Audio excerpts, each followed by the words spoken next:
এখন দেখছেন YouTube channel Nitai media live. হৃদয়ে স্মরণ করি দীর্ঘ হরিকথার এই শেষ মুহূর্তে আমি আর সময় না নিয়ে বিষয়ী মানুষ, সেই দূর যাত্রা বিষয় ফিরে যেতে হবে। সময় অনেকটাও অতিবাহিত হয়ে গেছে, আর বাকিটুকু আমার অভিন্ন হৃদয়ে সু, যিনি অনেক দূর থেকেও অন্তরে আমার নিকটে, যার হরিকথা প্রবচনে বিশেষ করে আমি যে স্বপ্নটা ছোটবেলা থেকে দেখতাম, যুবকরা কবে জাগবে, আমাদের এই সনাতন হিন্দু সমাজে যুব শক্তি কবে জেগে উঠবে, তারা প্রথম সারিতে এসে ধর্মের ধ্বজা ধরে কবে দাঁড়াবে। তো সেই কাজটা তার শ্রীগুরু মহারাজ কৃপা করে তার মধ্যে দিয়ে জাগিয়েছেন। আজকের এই ভগবত যজ্ঞে পূর্ণাহতি আমাদের পরম প্রবক্তা, পরম জাগরিত যুব জাগরণের যিনি অগ্রাধী নায়ক, আমি সেই শ্রীমৎ রাহুল কৃষ্ণ দাস মহাশয়কে নিবেদন করছি আজকে ভাগবতের পুষ্পাঞ্জলি, ভাগবতের পূর্ণাহুতি প্রদানের জন্য। আপনাদের সকলের চরণে দণ্ডবাদ জানিয়ে তার শ্রীমুখেই আজকের ভাগবতের পুষ্পাঞ্জলি এবং শ্রদ্ধাঞ্জলি আমরা শ্রবণ করেই পাঠ বিশ্রাম রাখবো। জয় শ্রী গুরু প্রেমানন্দে গৌর হরি বল। জয় শ্রী রাধা।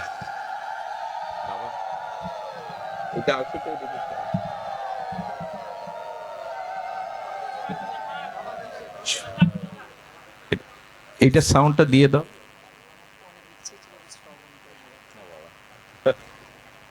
আমি একটু আমার ইচ্ছাটাই পূর্ণ হোক, এটা সাউন্ডটা দিয়ে দাও।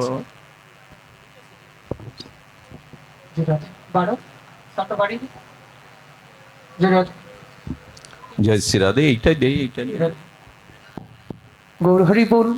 জয় শ্রী রাধে।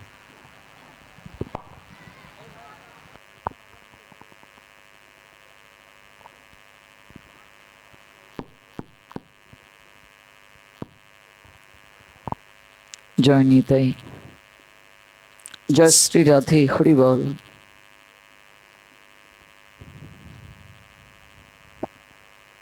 সংসার দাবানল সন্তপ্ত, লোক সকলের পরিত্রাণের জন্য, যে কারুণ্য বাড়িবাহ তরলত্ব প্রাপ্ত হয়ে কৃপা বাড়ি বর্ষণ করেন, আমি সেই কল্যাণ গুণনিধি আভার পাঞ্জেরি পরম দয়াল শ্রী গুরুদেব, অস্মদীয় শ্রী গুরুদেব ওম বিষ্ণুপাদ পরমহংস পরিব্রাজক অষ্টোত্তর শত শ্রী শ্রীল ভক্তি প্রপন্ন জ্যোতি গোস্বামী মহারাজের রাতুল আতুল চরণে পূর্ণভাবে আশ্রয় গ্রহণ পূর্বক আরাধ্য শ্রী শ্রী গৌর সুন্দর রাধা গোবিন্দের অহৈতুকী চরণ হৃদয়ে লালন পূর্বক আজকের এই মহতি ভাগবত যজ্ঞস্থলে পরলোকগতা গঙ্গারানী সাহা তার দ্বিতীয় মৃত্যুবার্ষিকী স্মরণ মহোৎসবের এই মহেন্দ্রক্ষণে আমরা গোপালগঞ্জ জেলার মুকসুদপুর উপজেলা গুহালা গুলদার বাড়িতে তথা শ্রীবাসঙ্গনে উপবেশন করেছি। বহুদিনের একটা হৃদয় মাঝে লালসা ছিল। সেই লালসাটা হলো শ্রদ্ধাস্পদেশ শ্রীপাদ বিল্বমঙ্গল দাস বাবাজি মহাত্মন, তিনি বেশপিঠে অপ্রাপ্তকৃত ভাগবত রসমৃত আস্বাদন করবেন, আর আমি একটু শ্রোতার আসনে বসে শ্রবণ করব। এটা আজ থেকে নয়, বহুদিন যাবৎ হৃদয় মাঝে এই লালসাটা ছিল। আজও ইচ্ছে ছিল একটু নিচেই বসে শ্রবণ করি, কারণ শ্রবণ করতেই আমি সবচেয়ে পরম আনন্দ পাই। আজকে এই সুযোগটি যার মাধ্যমে প্রাপ্তি হলো, আমার দাদাজি, আমার গোবিন্দ দাদা, তার পরিবারে আমিও তাদের একজন সদস্য। আজ থেকে 8 বছর আগে যখন আমি তাদের এখানে এসেছিলাম, মাসিমা আমাকে নিজের পুত্র জ্ঞান করে গ্রহণ করেছিলেন 8 বছর পূর্বে। কাজে এই পরিবারের আমিও একজন নিজেকে সদস্য মনে করি। আপনারা অনেকে অবগত আছেন, আমার ভাগবত প্রবচন চলছে নদিন ব্যাপী মাদারীপুর রাজৈর কুণ্ডুপাড়া হরিসভা মন্দিরে। একেবারে তড়িগড়ি করে পাঠটা শেষ করে, 1 ঘন্টার ন্যায় পাঠটা শেষ করে কখন জানি আসবো চাতক পাখির ন্যায়। চাতক পাখি যেমন গগন পানে তাকিয়ে থাকে কখন বৃষ্টির বাড়ি ধারা নামবে, আর সেই বাড়ি দাঁড়া দাঁড়া সে তৃষ্ণা নিবৃত্ত করবে। চোখের সামনে খাল বিল নদী নালা এত জল, এরপরও তার তৃষ্ণা নিবৃত্তি হয় না, গগন পানে তাকিয়ে থাকে। আমিও যেন তৃষ্ণার্ত, কখন যাব। এরপর বিশেষ ধন্যবাদ জ্ঞাপন করতে হয় তপন কুণ্ডু মহোদয়কে। তার বিশেষ আমন্ত্রণে যদি কুণ্ডু পাড়াতে না আসা হতো তাহলে আজকের এই মহামিলনটা হতো না। এই জন্য আমি প্রত্যেকের চরণে বিশেষ কৃতজ্ঞতা আমি নিবেদন করছি। বাবাজি আমায় অনেক স্নেহ করেন, অনেক ভালোবাসেন। আমার ইচ্ছে ছিল শ্রবণ করার, কিন্তু তিনি হাতে মাইক্রোফোন ধরিয়ে দিলেন। সারা রাত বৃষ্টি হলো। প্রভাত বেলা যদি কাউকে আদেশ করা হয় বাগানে 1 ঘটি জল দিয়ে আসো, সারা রাত বৃষ্টির বাড়ি দাঁড়ায়, সকল বৃক্ষ তরুগুল্ম সেই বৃষ্টির বাড়িতে স্নাত হয়ে গেছে। 1 ঘটি জলের কি কোনো প্রয়োজন আছে? এত প্রেম বাড়ি বর্ষণ করলেন, আপনাদের হৃদয়কে স্নাত করে দিলেন, এখন এই 1 ঘটি জল, বলুন তো আমি 1 ঘটি জল কি দেব? আর কি প্রয়োজনীয়তা আছে? আমি আজ বলতে আসিনি, আমি আজকে দিতে আসিনি, নিতে এসেছি। আজ ধন্য হতে এসেছি। আমি আমার নিজের কথা বলবো না, কোনো অভিধান থেকে এমন আজ আমি কোনো শব্দ চয়ন করতে পারছি না যে শব্দ পুষ্প দ্বারা কোনো একটা মালা গেতে আমি এই পরম ভাগবতের গলে পরিয়ে দেব। বিশ্বাস করুন, আমার আলোচক জীবন 17 বছর চলছে। সিলেট বিভাগের বাহিরে 17 বছর যাবত আমি এই ভাগবত কথা প্রচার করি, ভক্তি জীবনে একেবারে ছোটবেলা থেকে। এবং এই ভারতের অনেক রাজ্যে আমার যাওয়ার সৌভাগ্য হয়েছে। পশ্চিমবঙ্গের প্রায় সব জেলাতে প্রবচন করার সৌভাগ্য হয়েছে। কিন্তু আমি এই কথাগুলো বলার উদ্দেশ্য আমার নিজের কৃতিত্ব জাহির করার নয়। এই বাংলাদেশের 64 জেলায় তথা দেশের বাইরে আমি যখন গিয়েছি, বিশেষ করে অপারে যখন গিয়েছি পশ্চিমবঙ্গে, হাজার হাজার ভক্ত আমার কাছে একটা কথা জিজ্ঞেস করেছে যে আমরা টিভিতে আমরা যার হরিকথা না শুনলে ঘুমোতে পারি না, আমাদের ঘুম আসে না, আমাদের তৃষ্ণা নিবৃত্ত হয় না। শ্রী বিল্বমঙ্গল দাস, তার সঙ্গে কি আপনার সাক্ষাৎ হয়? একটু কৃপা করে তার সঙ্গে কি একটু কথা বলিয়ে দিতে পারবেন? এই বিশেষ প্রাপ্তির কথাটা জানানোর জন্যই আমার কেবল আশা, যে আজকে আমরা বঙ্গবাসী ধন্য। আমরা এমন একজন রত্নকে পেয়েছি, এমন একজন পরম ভাগবতকে পেয়েছি, যার সাহচর্যে, যার সান্নিধ্যে, যার অপ্রাকৃত কৃষ্ণ কথার বাড়িতে স্নাত হয়ে মরুভূমির ন্যায় যাদের হৃদয়, তাদের হৃদয়ও আজ প্রেমের প্লাবন বইছে, প্রেম অর্ণবে ডুব দিচ্ছে, তারা প্রেম অর্ণবে সাঁতার কাটছে। সে আমার কোনো নিজের কথা দ্বারা নয়, চৈতন্য ভাগবত থেকে শ্রীল বৃন্দাবন দাস ঠাকুরের ভাষায় আমি ওনার চরণে প্রেম ভক্তি অঞ্জলি নিবেদন করেই শেষ করব। 1 ভাগবত আমরা সামনে রেখে পুষ্পার্ঘ্য নিবেদন করি, আরেক ভাগবতের কথাকে যিনি প্রচার করেন তিনি। 2 ভাগবতকে সমদৃষ্টিতে যতদিন পর্যন্ত আমরা না দেখব ততদিন পর্যন্ত ভাগবত শ্রবণ আমাদের অপূর্ণ থেকে যাবে। এই জন্য এই প্রেম ভক্তি নিবেদনটা যথার্থ। কেননা ভগবান স্বয়ং বলছেন, আমারই ভজিবার যার আছে অভিলাষ, সে ভজুক আমার মঙ্গল প্রিয় দাস। আমাকে ভজন করার যদি কারো ইচ্ছে থাকে, প্রথমে তাকে ভজন করুক যে আমার মঙ্গল প্রিয় দাস। মোর ভক্ত নাহি ভজে আমা ভজে মাত্র, সেই দাম্ভিক কবু নহে মোর প্রসাদের পাত্র। আমার ভক্তকে যে ভজন করে না আর আমাকে ভজন করে, সে দাম্ভিক। দাম্ভিক শব্দের অর্থ অহংকারী। সে কখনো আমার প্রসাদ লাভ করতে পারে না, অর্থাৎ আমার কৃপা লাভ করতে পারে না। তাই বৃন্দাবন দাস ঠাকুরের আপন মমত্বে মাধুরী মিশিয়ে চৈতন্য ভাগবতে তিনি যা লিখেছেন, আমি কেবল তার দ্বারা এই প্রেম ভক্তি অঞ্জলি এই মহতের চরণে নিবেদন করছি। বৃন্দাবন দাস ঠাকুর বলছেন, শ্রীমান মহাপ্রভুর হৃদয়ের কথা। মহাপ্রভু যখন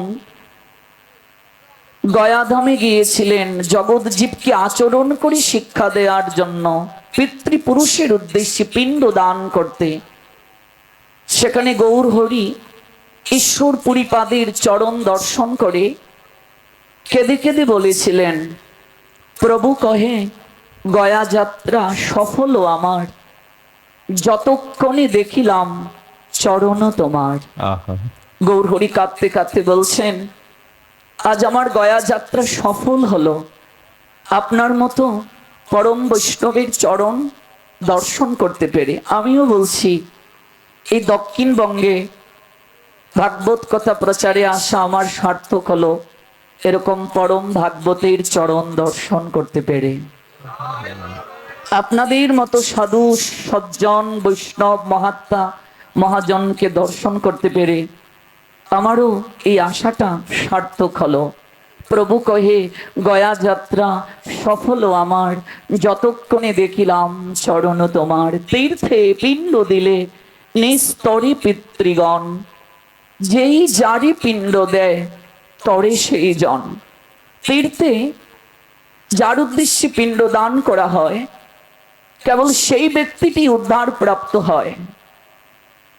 কিন্তু একজন শুদ্ধ বৈষ্ণব, একজন সদাচারী উত্তম অধিকারী সাধুকে সজ্জনকে যদি কেউ দর্শন করে, দর্শনের দ্বারা লক্ষ লক্ষ পিতৃপুরুষগণ অনায়াসে ভবের বন্ধন থেকে মুক্তি প্রাপ্ত হয়ে যায়। তোমা দেখিলেই কোটি পিতৃগণ অনায়াসে ভবের বন্ধন পায় বিমোচন। ঈশ্বর পরিপাদের চরণ দর্শন করে মহাপ্রভু বলছেন, আপনার মতো পরম বৈষ্ণবকে দর্শন করলে কোটি কোটি পিতৃপুরুষগণ ভবের বন্ধন থেকে অনায়াসে মুক্ত হয়ে যায়। অতএব তীর্থ নহে তোমার সমান। একজন প্রকৃত সাধুর নিকটে তীর্থ পর্যন্ত গৌণ। অতএব তীর্থ নহে তোমার সমান, তীর্থেরও পরম তুমি মঙ্গল বিধান। একজন প্রকৃত সাধু, একজন প্রকৃত বৈষ্ণব, তার নিকটে তীর্থ পর্যন্ত গৌণ। তিনি তীর্থেরও শ্রেষ্ঠ, তীর্থেরও পরম তুমি। পরম শব্দের অর্থ শ্রেষ্ঠ, যার উপরে আর কেউ হতে পারে না। তীর্থেরও পরম তুমি। একজন প্রকৃত সাধু তীর্থ থেকেও পরম, তার সঙ্গে তীর্থকে পর্যন্ত তুলনা করা যায় না। মহামন্ত্রী বিদুর, পরম জ্ঞানী বিদুর যুধিষ্ঠির মহারাজকে প্রার্থনা জানিয়েছিলেন যে আমি একটু তীর্থে যাব। যুধিষ্ঠির করজুড়ি বলেছিলেন, কাকাশ্রী আপনি তীর্থে যাবেন? আপনি যেখানে দণ্ডায়মান হন সকল তীর্থ তো সেই জায়গায় চলে আসে। আপনি তীর্থে পবিত্র হওয়ার জন্য যাবেন না, তীর্থকে পবিত্র করার জন্য যাবেন। কাজেই এই বেশপিঠে যিনি বসা, তিনি যেখানে যান পবিত্র করার জন্য। আমরা পবিত্র হওয়ার জন্য ছুটে আসি। তীর্থেরও পরম তুমি মঙ্গল বিধান। কাজে আজকে আমি একটা বিশেষ প্রার্থনা ওনার চরণে এবং ওনার মাধ্যমে আপনাদের কাছে নিবেদন করে আমি শেষ করব। শ্রীমান মহাপ্রভু ঈশ্বর পরিপাদের কাছে যে ভিক্ষাটা চেয়েছিলেন, আমার তো নিজের হৃদয় থেকে কোনো শব্দ চয়ন করে, কোনো বাক্য এই বদন দিয়ে আমি উচ্চারণ করে আমি প্রার্থনা জানাতে পারবো না, আমি অক্ষম। কেবল গৌর হরির প্রার্থনাটা আমি জানাচ্ছি। গৌর হরি তিনি যে প্রার্থনাটা করেছেন, এটা আমারই প্রার্থনা, আপনারই প্রার্থনা। গৌর হরি সেদিন ঈশ্বর পরিপাদের চরণ প্রান্তে বসে কেঁদে কেঁদে উত্তরীয় পেতে ভিক্ষা চেয়েছিলেন। চৈতন্য ভাগবতে ছিল, বৃন্দাবন দাস ঠাকুর লিখলেন, সংসার সমুদ্র হইতে উদ্ধার হমুরে, এই আমি দেহ সমর্পিলাম তোমারে। রাধে রাধে। হে বৈষ্ণব মহাত্মা, এই সংসার সমুদ্রে অনাদিকাল থেকে আমি ডুবে আছি। এই অকুল অর্ণবের সাত্রে পার হওয়ারও সামর্থ্য আমার নাই। সংসার সমুদ্র হইতে উদ্ধার হমুরে একমাত্র আপনিই পারেন আমাকে এই সমুদ্র থেকে উদ্ধার করতে। কারণ কৃষ্ণ সে তোমার, কৃষ্ণ দিতে পারো সে শক্তি তোমারও আছে। আমি তো কাঙ্গাল, কৃষ্ণ কৃষ্ণ বলে ধাই তবু পাশে পাশে। একমাত্র আপনিই পারেন এই সংসার সমুদ্র থেকে আমাকে উদ্ধার করতে। এই আমি দেহ সমর্পিলাম তোমারে, আমার দেহ আমার মন সকল কিছু আমি আজ আপনার চরণে সমর্পণ করে দিলাম। আমার একটা লালসা, কৃষ্ণ পাদ পদ্মের অমৃত রসপান আমারে করাও তুমি এই চাহিদান। রাধে। আমি বড় কাঙ্গাল, আমি বড় গরিব জগতের বুকে। তার মতো কাঙ্গাল আর কেউ নেই যে কৃষ্ণ প্রেমধনে ধনী হতে পারে নাই। আমি বড় কাঙ্গাল, আমার মতো অতীত জগতে আর কেউ নাই। আমার হৃদয়ের কথা যেন রূপ সনাতন বলেছিলেন গৌর হরির চরণে, শুনেছি জগাই মাধাই কেউ তুমি নাকি উদ্ধার করেছ। তোমাকে পতিত পাবন বলা হয়। তোমার পতিত পাবন নামটি এখনো সার্থক হয়নি প্রভু। আমার মতো পতিতকে উদ্ধারে কোনো বাকি রয়ে গেছে, তাই তোমার পতিত পাবন নামটি তুমি আমাকে উদ্ধার করে সার্থক করো। কৃষ্ণ পাদ পদ্মের অমৃত রসপান আমারে করাও তুমি এই চাহিদান। আর কিছু চাই না, একটাই প্রার্থনা, গুরু বৈষ্ণবের নৈকট্যে। আর কোনো প্রার্থনা হওয়া উচিত নয়। জড় বাসনা, জড় চিন্তা, গ্রাম্য কথা, বিষয়ের কথা, বিষয়ের কোনো চাহিদা পূরণের নিমিত্তে কোনো মনোরথ জানানো জ্ঞানের পরিচয় নয়। একটাই কেবল প্রার্থনা হওয়া উচিত। আমরা এই প্রার্থনাটাই জানাবো। আজকে পরম ভক্ত প্রবর, পরম ভাগবত আজকের কথা ব্যাস, ব্যাসপীঠকে যিনি আলোকিত করেছেন শ্রীপাদ বিল্বমঙ্গল দাসজির নৈকট্যে কৃষ্ণ পাদপদ্মের অমৃত রসপান আমারে করাও তুমি এই চাহিদান। আরেকটা বিশেষ বিশেষ প্রার্থনা,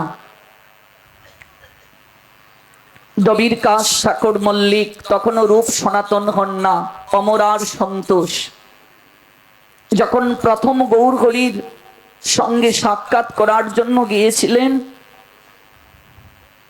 এই মাথার মাঝে দুই ভাই দুটি বোঝা বহন করে নিয়ে গিয়েছিলেন। আর এই দন্ত দ্বারা এক খণ্ড তৃণ চিবিয়ে ধরে ও দূরে দাঁড়িয়ে আছেন। মহাপ্রভু একটি আসনে বসা, কিন্তু অমরার সন্তোষ অর্থাৎ রূপ সনাতন সামনে যাওয়ার সাহস পাচ্ছেন না। অদূরে দাঁড়িয়ে আছেন, নয়ন দিয়ে কেবল অজুর দ্বারায় অশ্রু ঝরছে। মনে রাখবে, প্রীতি যেখানে গভীর, প্রকাশ ভঙ্গিমা সেখানে অনেকটা নিস্তব্ধ হয়ে যায়। যে অত্যন্ত বাগ্মী তিনিও যেন নীরব হয়ে যান, নিথর হয়ে যান, মুখ দিয়ে কোনো বাক প্রকাশিত হয় না। তখন প্রকাশ ভঙ্গিমা কিসে হয়? ডক্টর মহানামব্রত ব্রহ্মচারী তার প্রেম যুগ গ্রন্থে বলছেন, তখন নয়নের অশ্রুই যেন বাক হয়ে ঝরে পড়ে। রসিক যে সে অনুভব করতে পারে এই অশ্রুর ভাষা, নয়নের অশ্রুর ভাষা সবাই উপলব্ধি করতে পারে না রে মা। কেবল রসিক জন যারা তারাই উপলব্ধি করতে পারে।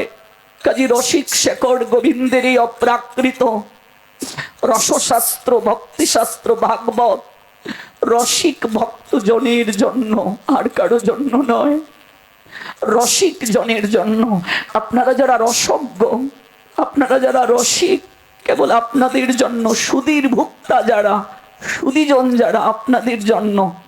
রূপার সনাতনের নয়ন দিয়ে টপ টপ করে অশ্রু ঝরছে। শ্রাবণের বরিশনের নিয়ায়, শ্রাবণে যেমন বরিশন, এমন ভাবে হৃদয়ে যেন চাচ্ছে কবিগুরুর ভাষায় বলতে, আমার মাথা নত করে দাও হে তোমার চরণ ধুলার তলে, সকল অহংকারকে আমার প্রভু ডুবাও চোখের জলে।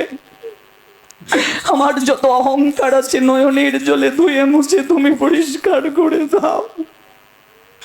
নয়ন দিয়ে অশ্রু ঝরছে শ্রাবণের বরিশনের নিহায়। কোনো কথা বলতে পারছেন না। দুবাইয়ের মস্তকে দুটি ভুজা দন্ত দ্বারা তৃণকে চিবিয়ে ধরেছেন। মহাপ্রভুর কাছে যেন রূপ সনাতনে জানাচ্ছেন, প্রভু গো, অনন্ত জনমের বিষয়ের বোঝা অনাদিকাল থেকে বহন করে আসছি প্রভু। এই বোঝা কার চরণে অর্পণ করব? এতদিন এমন কোন রসিক শেকড়কে আমি খুঁজে পাইনি। কবে যে ঘর থেকে বের হয়েছিলাম, এই বুঝা বহন করতে করতে ক্লান্ত, বুঝা নামিয়ে আবার আপন ঘরে ফিরতে চাই। বেলা যে আর বেশি নাই প্রভু। তাই আজ এসেছি অনন্ত জনমের বিষয়ের বুঝা তোমার চরণে অর্পণ করে দেওয়ার জন্য। তাকিয়ে দেখো প্রভু, আমরা মানুষ নই, আমরা পশু, পশু তৃণভোজী আমরা।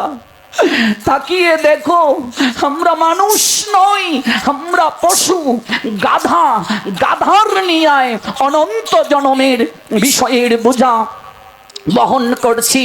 আর এক গুচ্ছ তৃণ আস্বাদন করে পরম তৃপ্তি পাচ্ছি। তাকিয়ে দেখো, তৃণভোজী প্রাণী তৃণ যখন নেয় তখন মস্তকটাকে নিচু করে তৃণ নেয়, উঁচু করে তৃণ নেওয়া যায় না। তাই মস্তকটা নিচু করে দন্ত দ্বারা দুই ভাই তৃণকে চিবিয়ে দুটি বোঝা মস্তকে স্থাপন করে আমার প্রেমের ঠাকুর গুড়ার সম্মুখে দাঁড়িয়ে আছেন। কোনো কথা নাই, চুকে চুকে কথা হচ্ছে। আজ অশ্রু আজ বাক হয়ে শ্রীমন মহাপ্রভুকে প্রার্থনা জানাচ্ছে। অশ্রু বাক্য পুষ্প যেন আজ গৌরহরির চরণে অঞ্জলি নিবেদন করছে। প্রভু গো, অনাদিকাল থেকে বিষয়ের বোঝা বহন করে চলছি। আজ একটু এই বোঝা নামিয়ে, আজ একটু একটু আমি এই বোঝা নামিয়ে কিছুটা সময়ের জন্য বিশ্রাম চাই প্রভু। জনম মরণ চাই না প্রভু, তোমার পদে শরণ নিলাম। কবে বৃন্দাবনের পথে পথে গাইব রাধা নাম, জয় রাধে জয় রাধে। কবে হরি বলবো আর মদন মোহন হেরিব গো, আমি এই রূপেতে ব্রজের পথে চলিব গো। কবে রাধিকা গোবিন্দ বলে কাঁদিব উচ্ছেশ্বরে, বলো না ভিজিবে সকল অঙ্গ নয়নের নীরে। কবে আমার সেই দিন হবে বলো না। আজ সেই বোঝা বৈষ্ণবানুগত্যে গৌর হরির চরণে আমরাও নামাতে এসেছি। কারণ ভগবান তার কথা আলোচনা করলে যতটা না আনন্দ প্রাপ্ত হন, তার শুদ্ধ ভক্তির কথা আলোচনা করলে অধিক থেকে অধিকতর আনন্দ প্রাপ্ত হন। আজ কেবল এই অপ্রাকৃত প্রেমাঞ্জলি, অপ্রাকৃত ভক্তি অঞ্জলি, আজ এই কামনা বাসনার বোঝা, বিষয়ের বোঝা, আমিত্বের বোঝা আহাজারি সব নিবেদন করে আপনাদের চরণে ক্ষমা ভিক্ষা চেয়ে নিয়েছি। আমি আপনাদের সময়টাকে কেবল ক্ষেপণ করলাম। আমার জন্য কৃপা আশীর্বাদ করবেন। জন্মে জন্মে সাধু সঙ্গে যেন রতি থাকে, মতি থাকে, সারাটা জীবন যেন এই পথে থাকতে পারি, এই পথটা থেকে যেন কোনোদিন বিস্মৃতি না হয়। আপনাদের চরণে অনন্ত কোটি ভক্তি প্রণতি নিবেদন করে আমার পরম শ্রদ্ধার পাত্র বাবাজিকে মহাপ্রভু দীর্ঘায়িত করুন। সমাজের মানুষ তার কাছ থেকে আরো অনেক কিছু পাওয়ার বাকি আছে। তিনি যেন অচিরেই মুক্ত হয়ে স্বাধীনভাবে এই সমাজের তরে জগতের কল্যাণে আরো সময় দিতে পারেন, এই প্রার্থনা নিবেদন করে আজকে এখানেই বিশ্রাম টানছি। জয় রাধে। পঞ্চকল্পতরুভ্যশ্চ কৃপা সিন্ধু বয়বচ পতিতানাং পাবনেভ্য বৈষ্ণবেভ্য নমো নমঃ। সুধীজন, সনাতন গোস্বামী তার শ্রী বৃহৎ ভাগবতামৃতে তিনি উচ্চারণ করেছিলেন প্রেম বা প্রেমের পাত্রকে। গোস্বামীপাদ বলেছিলেন দন্যস্ত প্রেম পরিপাকেন জন্নতে, যিনি সর্বগুণে গুণান্বিত, সর্বগুণে উৎকর্ষ প্রবর হয়েও যার ভিতরে দীনতা আছে, ধন্যতা আছে, সেখান থেকেই প্রেমের উৎপত্তি হয়।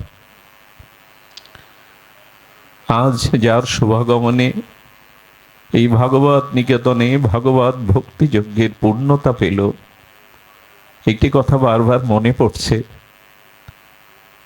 বারাণসীতে শ্রীমান মহাপ্রভুর চরণে সমর্পিত হওয়ার জন্য গোস্বামীগণের অন্যতম ত্যাগ বৈরাগ্যের পরাকাষ্ঠা সনাতন গোস্বামী দাঁড়িয়েছিলেন। মহাপ্রভু ছুটে এসে যখন তাকে আলিঙ্গনবদ্ধ করতে যাবেন দু বাহু পাশে, সনাতন বারবার স্বভাবত দন্যে পিছিয়ে পড়ছিলেন। মহাপ্রভু সনাতনকে বলেছিলেন, সনাতন অক্ষ ফলং তা দিশ দর্শনই, তোমার মতো শুদ্ধ ভক্তকে দর্শন করা এই চোখের ফল লাভ। আমাদের এই চক্ষু আমরা পেয়েছি, সেই দিনই এই চক্ষুর ফল লাভ হবে যেদিন তোমার মতো নিষ্কিঞ্চন শুদ্ধ ভক্তকে এই চোখে দর্শন হবে। জিহ্বা ফলং তা দিশ কীর্তনহি, তোমার মতো ভক্তের গুণমহিমা এই জিহ্বায় কীর্তন হওয়াই হলো জিহ্বার ফল লাভ। যদি কোনো শুদ্ধ ভক্তের কীর্তন শ্রীমুখে কীর্তিত হয়, সেটি জিহ্বার ফল লাভ। গাত্র ফলং গাত্র স্পর্শহি, আমাদের এই মায়াময় শরীরের দুর্লভ স্পর্শ হলো তোমার মতো নিষ্কিঞ্চন শুদ্ধ প্রেমিক ভক্তকে যদি স্পর্শ করা যায়, তবেই গাত্রের সার্থকতা। দুর্লভতা হি ভাগবত লোকে। ওগো, জগতে অনেক ধনী মেলে, অনেক পণ্ডিত, অনেক বিদ্বান মেলে, এ জগতে সব প্রায় সুলভ হয়ে উঠেছে, কিন্তু একটি জিনিস সুদুর্লভ, তোমার মতো শুদ্ধ ভগবান ভক্তই হলো জগতে সুদুর্লভ। অর্থ দিয়ে, সামর্থ্য দিয়ে, কোনো কিছু দিয়ে এ জাতীয় ভাগবতকে পাওয়া যায় না। ভগবানের বিশেষ কৃপা হলে, শ্রী ভগবানের করুণা কৃপায় প্রেরণাতেই জীব এ জাতীয় ভক্ত সংজ্ঞাদি লাভ করতে পারে। তার হৃদয়ের অনুভব বেদ্য ভজন অনুভূতির রস দিয়ে গড়া ভজন দন্য প্রধান আত্মনিবেদনের কথা শ্রবণ সৌভাগ্য আমরা পাই। শ্রবণ সুভদ্রেষু, তার স্বল্প সময়ের এই আত্মনিবেদন, হৃদয় নিগ্নাড়, তার ভক্তি স্নাত অশ্রু সজল নয়নে এই নিবেদন আমাদের চিত্তকে স্পর্শ করে, আমাদের অনুভূতিকে জাগিয়ে দেয়। আসুন এই সুখ স্মৃতি, এই আনন্দময় স্মৃতি, ভগবৎ চরণে দন্যের দ্বারা সমর্পিত হওয়া, এই ভাবটুকুই আজ আমরা গ্রহণ করি। আমাদের হৃদয় পাত্রে এই ভাব ও রসটুকুই আমরা গ্রহণ করে ধন্য হই। তার দীর্ঘ জীবন, আজ বাংলাদেশের বড় অভাব ছিল তেজস্বী কোনো বক্তার, যুব সমাজকে জাগানোর, যুব সমাজের হৃদয়ের ঘুমন্ত অবচেতনাকে জাগিয়ে তোলা। সেই সূর্য উদিত হলে মানুষ শুধু জেগে যায় না, ধর্মকর্ম প্রার্থনায় ব্রতী হয়। তার মতো সূর্যালোকে, এই ভগবত দিব্যালোকে কত যুবক যে জেগেছে, কত যুবতী যে প্রাণ ফিরিয়ে পেয়েছে এই সনাতন আদর্শে। এটি মহাপ্রভুর, তার শ্রী গুরু মহারাজের পরম দান। তার দীর্ঘ জীবন, তার ভাগবত জীবন প্রার্থনা করে অনেক দিনের অভিলাষ ইচ্ছা আজ রাধা মাধব নিতাই গৌর পূর্ণ করলেন। এজন্য আমরা শ্রী ভগবানের চরণে চিরকৃতজ্ঞতা জানিয়ে সকলের শান্তি স্বস্তি পরম মঙ্গল প্রার্থনা করে, ভজন জীবন প্রার্থনা করে আজকের মতো হরিনাম হরিকথা বিশ্রামের পূর্বে আমাদের দাদাজি কীর্তনিয়াকে যদি বলবো, দাদার শ্রীমুখে উনি বড় হরিনাম দিয়ে সকলকে মাতান, যদি ওনার শ্রীকণ্ঠে দাদাজিও গাইবেন, সংগত করবেন, ওনার শ্রীকণ্ঠে যদি আমরা একটু হরিনাম সকলে মিলে সংকীর্তন করি, এইটা আমার অভিলাষ বা ইচ্ছা, আমি নিবেদন জানালাম। উনি হরিনাম সংকীর্তনের দ্বারা আমরা সকলেই অংশগ্রহণ করে আজকের ভাগবত পূর্ণরূপে বিশ্রাম রাখবো। জয় শ্রী গুরু প্রেমানন্দে গৌর হরি বল। আসুন আমরা সকলে মিলে ওনার শ্রীকণ্ঠে মহাপ্রভুর দিব্য হরিনাম সংকীর্তন আমরা সবাই আস্বাদন করি। জয় রাধে।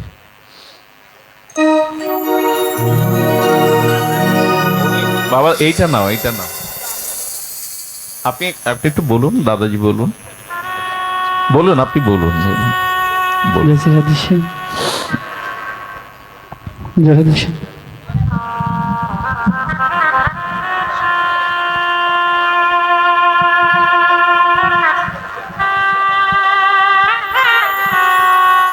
আমি আপনার সঙ্গে সংগত করবো না। নন্দন নন্দন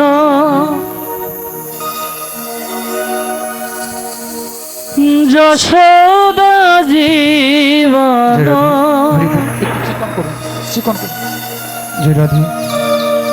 হরি বল। হে দামোদর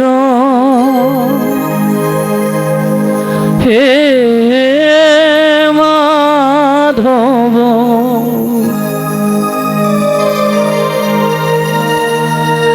নন্দ নন্দন দাদরা যশোদা জীবন হে দামোদর